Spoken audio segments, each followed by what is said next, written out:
We've been working with simple words. Next, we're opening the engine of the Indonesian language itself.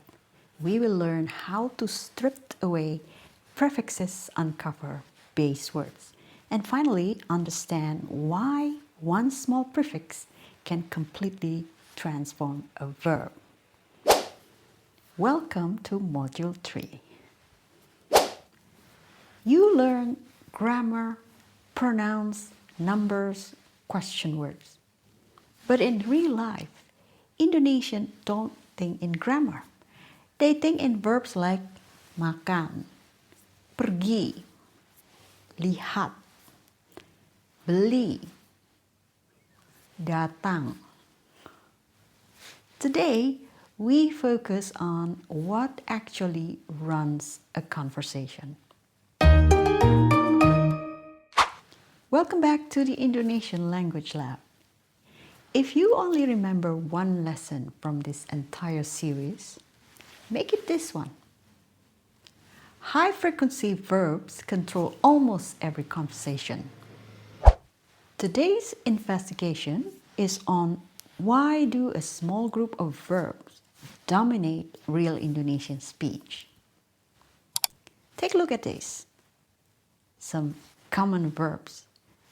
Makan, minum, pergi, datang, lihat, beli, bawa,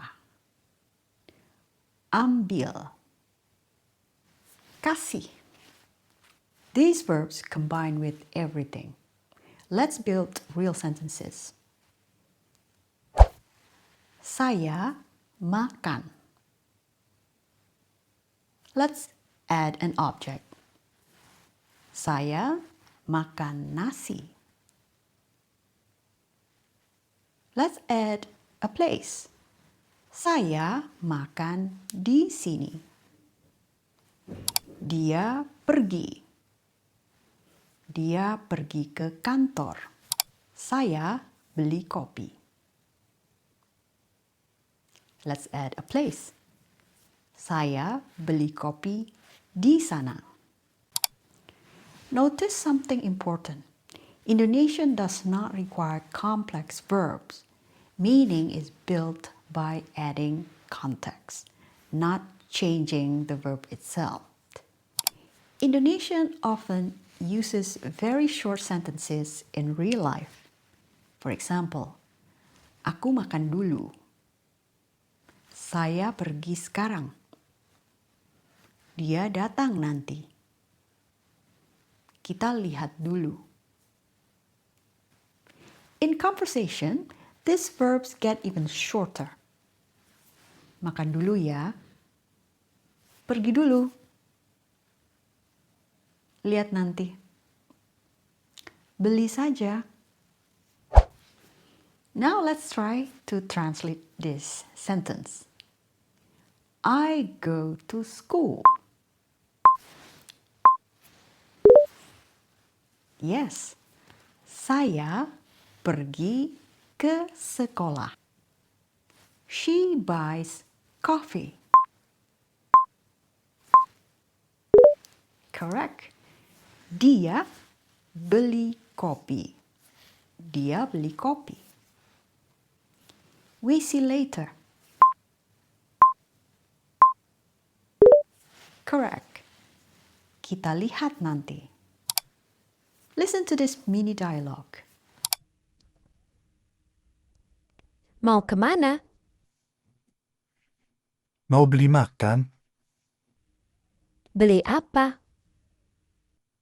Nasi goreng. Let's do a quick quiz. Which verb means to take?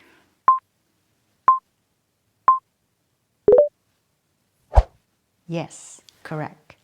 Ambil. To take is ambil. You learned a small set of verbs dominates real speech. Meaning is built with context, not verb complexity. Indonesian favors short, efficient expressions. Now that you've mastered the core mechanics of Indonesian communication, next we move into something deeper: how verbs change meaning completely through prefixes. Welcome to the affixation at full speed. I hope you found this lesson helpful. You can take your skills to the next level with my specialized courses.